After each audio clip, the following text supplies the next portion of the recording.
Estamos prosseguindo com a análise do livro O que é o Espiritismo? E na parte inicial, onde Kardec estabelece um diálogo com um personagem hipotético que tem como denominação o crítico.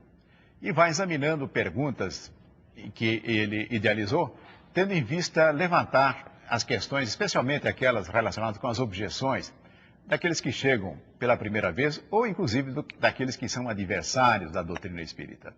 Então, seguindo este diálogo, certamente nós vamos tendo a possibilidade de recolhermos explicações que são de fato preciosas para o nosso entendimento. Porém, seria interessante também recapitularmos aqui qual é a resposta que nós encontramos no livro O que é o Espiritismo para a própria pergunta que o livro está sugerindo. O que é o Espiritismo? E segundo consta no livro, nós vamos encontrar as seguintes explicações. O Espiritismo é ao mesmo tempo ciência experimental e doutrina filosófica. Como ciência prática, tem a sua essência nas relações que podem se estabelecer com os espíritos. Como filosofia, compreende todas as consequências morais decorrentes dessas relações. Pode ser definido assim: o Espiritismo é uma ciência que trata da natureza, origem e destino dos espíritos, bem como de suas relações com o mundo corporal. Muitos afirmam ser a doutrina espírita ciência, filosofia e religião. Por minha conta, eu acrescentaria, sem medo de errar, que a doutrina espírita é uma verdadeira proposta de vida. A religião, ou as consequências morais da filosofia e da ciência espíritas, tem como apoio a moral cristã. Nós estávamos examinando a questão da possibilidade de fraudes e o fenômeno que foi solicitado pelo crítico para que ele tivesse a possibilidade de assistir estava relacionado às mesas girantes, que foi por aí exatamente que a experimentação, o estudo da doutrina espírita começou. Então levantou-se a hipótese de que, quem sabe, essas mesas pudessem ter sido preparadas, algum marceneiro habilidoso, podendo criar dispositivos e que ensejasse a manifestação daqueles fenômenos que eram observados nessas experiências. Entretanto, tal argumento perde totalmente o suporte, porque não era uma mesa apenas que se utilizava. Esse fenômeno se esparramou pela Europa e mesmo nos Estados Unidos também se fazia esse tipo de experimentação. Pelo que me consta, naquela época não havia uma globalização que pudesse permitir globalizar a marcenaria das mesas girantes. E, consequentemente, é um argumento, sem dúvida nenhuma, muito fraco. E surgiu também uma hipótese, alguém levantou lá, que um certo dentista teria dito que as pessoas poderiam involuntariamente produzir movimentos através do músculo, de um determinado músculo, e produzindo barulhos que pudessem representar uma forma de comunicação. Sem dúvida nenhuma também é algo de muito pouca consistência e que certamente isso acabou caindo no vazio. Agora, em relação aos fenômenos físicos, é sempre bom estarmos atentos, não só para o crítico naquela ocasião, devia estar atento, como também nós, no momento em que corremos. Normalmente são os fenômenos que se prestam mais a, vamos dizer assim, a ver aqueles que talvez tivessem interesse em enganar os outros. Porque outros fenômenos mediúnicos, que nós classificamos como intelectuais, em que está basicamente preso na transmissão de conhecimento, na revelação de conhecimentos que o plano espiritual nos traz, é claro que nós podemos analisar a lógica, o fundamento do ensinamento que está sendo transmitido. E no caso do fenômeno físico, sem dúvida nenhuma, se não houver o cuidado necessário, pode efetivamente haver esse tipo de fraude. E de outro lado, existe uma questão extremamente delicada quando nós falamos a respeito de curas espirituais. É sempre conveniente olhar isto com muita atenção, tendo em vista que pode efetivamente surgir situações em que, explorando a miséria humana, as dores, as doenças, podem surgir charlatães que invocam capacidades que não tenham, no sentido de levar o conforto, a cura para as pessoas. E aí é sempre conveniente nós perguntarmos: o que é que a pessoa que está oferecendo a possibilidade da cura espiritual está recebendo em troco? Ele está pedindo dinheiro? Ele está pedindo algum tipo de recompensa? Sempre que nós encontrarmos uma situação como essa, fujamos, deixemos isso aí, porque o trabalho mediúnico dentro da doutrina espírita tem como propósito oferecer de graça aquilo que de graça o plano espiritual está disposto a nos transmitir. Portanto, qualquer solicitação de retribuição é um indício seguro de que certamente nós estaríamos diante de alguma coisa que não é séria. Mas em relação às mesas girantes, elas desapareceram, não são mais usadas. Por quê? O que nós devemos considerar a esse respeito? Ora, as experiências iniciais de qualquer ciência, certamente chega um momento que esgotam as possibilidades de adquirir conhecimentos através de uma experiência. Evidentemente, o uso da mesa girante cessou o seu interesse porque ela deu o que tinha que dar e porque também surgiram procedimentos muito mais ágeis, muito mais eficientes para que nós pudéssemos continuar nessa pesquisa, nessa indagação do plano espiritual. Da mesa girante nós passamos para a psicografia, que teve a intermediação também de alguns instrumentos, de cestinhas, de colocação de lápis em determinados dispositivos, até o momento em que se chegou à conclusão que bastaria ao médium tomar de um lápis e escrever. E assim a coisa evoluiu rapidamente. E, consequentemente, não faz o menor sentido em que fiquemos presos a instrumentos já superados que tiveram a sua importância lá na origem. Em qualquer ciência, nós vamos encontrar isso. Há, num primeiro momento, a observação de coisas muito simples, muito elementares, que rapidamente são deixadas ao lado porque surgem possibilidades muito mais eficazes e que possam nos ajudar mais ainda. Agora, de 1859, que é a época em que o livro Que é Espiritismo foi escrito, até hoje, como é que nós podemos considerar? Os incrédulos continuam existindo? Certamente, os incrédulos continuam existindo e eu acredito que nós vamos encontrá-los ainda por muito tempo.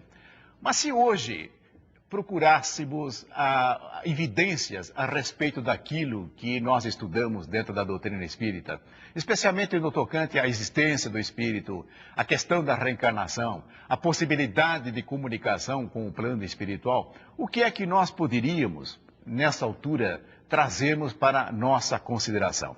O que nós percebemos que hoje já são possíveis reunir uma quantidade imensa de informações através de observações criteriosas que certamente podem ensejar com que, inclusive, os próprios homens da ciência tenham razões suficientes para começar a considerar de uma forma mais efetiva a necessidade de direcionar os seus estudos para esta área aonde estamos procurando a evidência da existência do espírito, a possibilidade de nós nos comunicarmos pela mediunidade, a reencarnação. Então vamos analisar algumas questões relativas a estas coisas que nós podemos considerar na atualidade.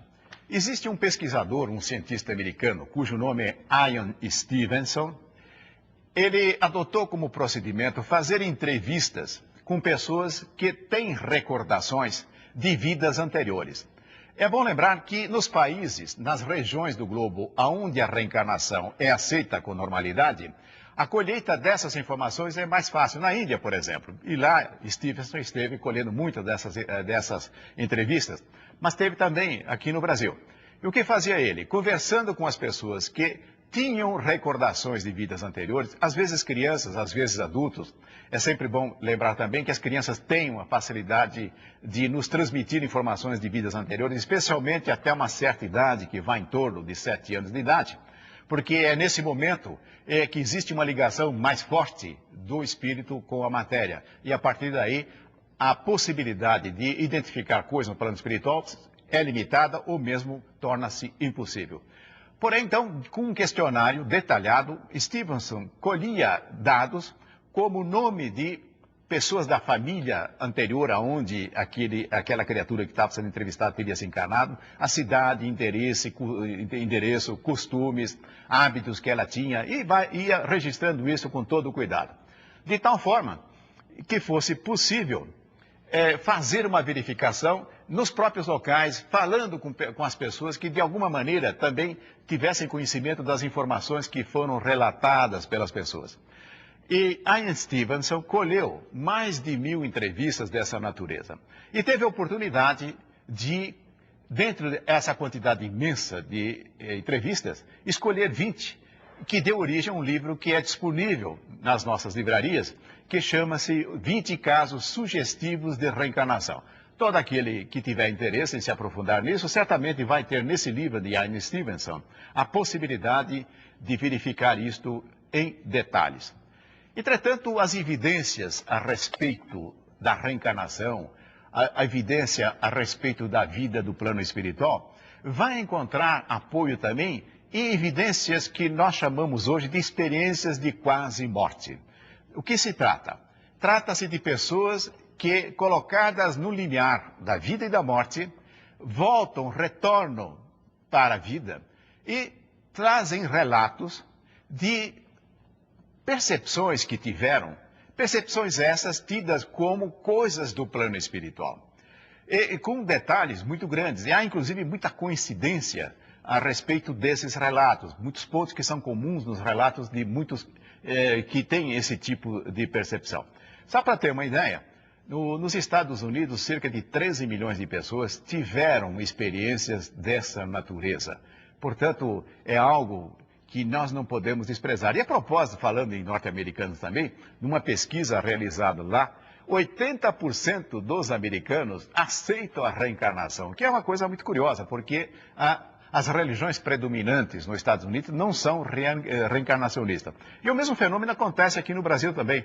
Mesmo entre aqueles que não são espíritas, a aceitação da reencarnação também é muito grande. Mas voltando à questão da experiência de quase morte. A medicina avançou no sentido de empurrar mais além o momento em que, de fato, existe o desenlace, em que o encarnante retorna ao plano espiritual. Então, daí porque, inclusive, passa a ser mais frequente relatos dessa natureza. Entretanto, os materialistas, não aceitando isso, quase sempre remetem como sendo criações mentais, como sendo ilusões. Agora, o que é mais curioso é que, nesses relatos de experiência de quase morte, os pacientes passando por isso nos trazem informações de observações que tiveram fora da sala de cirurgia, por exemplo. Há um caso em que o paciente desdobrado, esse seria o termo, para nós espíritas isso não seria novidade nenhuma, vai até um parque nas proximidades do hospital e volta depois relatando coisas que tinha observado. Um outro, por exemplo, relatando que teria verificado que em uma determinada janela do cemitério, do cemitério não, ele não chegou lá, do hospital, haviam pares de tênis que alguém colocou lá para secar, qualquer coisa do tipo. Então, informações que não estavam presentes, nem na sala de cirurgia onde a pessoa estava sendo tomada. E, de outro lado, também relata com muita fidelidade os procedimentos dos médicos, dos enfermeiros que estavam ali cuidando das suas necessidades. É claro que o materialista ele vai continuar negando. Para que esta inércia seja vencida, vai ser necessário que muito mais pessoas ainda passem a admitir, passem a aceitar essas hipóteses. Mas nós podemos ir além também. Através do processo de regressão da memória, nós vamos encontrar muitos pesquisadores trazendo informações fantásticas. Existe uma americana que pesquisou nessa área, ela já voltou ao plano espiritual, o nome dela é Helen von Bach. Ela fazia verificações detalhadas, meio semelhante, inclusive, com o procedimento de Ian Stevenson, em que ia coletando relatos, mas também usando a regressão. Agora, o que é curioso, que ela procurava informações muito simples, pedindo aos entrevistados, ou aqueles que estavam sendo submetidos à regressão de memória, que relatasse o tipo de roupa que usava, qual era a comida que costumava se alimentar, qual era o ambiente da sua casa. E foi coletando essas informações e tabulando segundo as épocas em que esses relatos se referiam.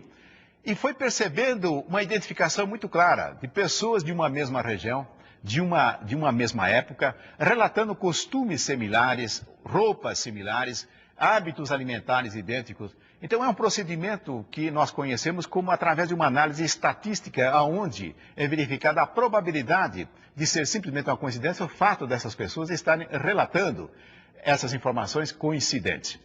Porém, existe também uma outra pesquisadora, também já retornada ao plano espiritual, o nome dela é Edith Fiore. é um americano, ainda que o nome dela seja de italiano, que realizou uma infinidade de regressões, acho que mais de 2.000 regressões, aonde os pacientes, aqueles que estavam sendo, vamos dizer assim, atendidos por esta psiquiatra, por essa psicóloga, iam relatando as suas experiências de vidas anteriores. Agora, uma coisa que é curiosa, que normalmente no tocante à regressão da memória, há uma aceitação plena quando as informações que estão sendo transmitidas dizem respeito à vida atual. Ora, mas se a pessoa que está sendo analisada começa a fazer relatos, avançando a fronteira da vida atual, começando a fazer relatos de períodos que esteve no plano espiritual ou mesmo de vidas anteriores, aí já os incrédulos costumam não aceitar isto e atribuir isso a simples invenções. E hoje, inclusive, já é possível, através de uma análise do cérebro por instrumentos tomográficos ou outros aí, no sentido de ver que áreas do cérebro são ativadas quando nós estamos inventando ou quando, de fato, nós estamos relatando experiências verdadeiras. E as áreas que são acionadas são diferentes. O Dr. Sérgio Felipe, da Universidade do Espírito, certamente poderia falar muito mais para nós sobre essa questão.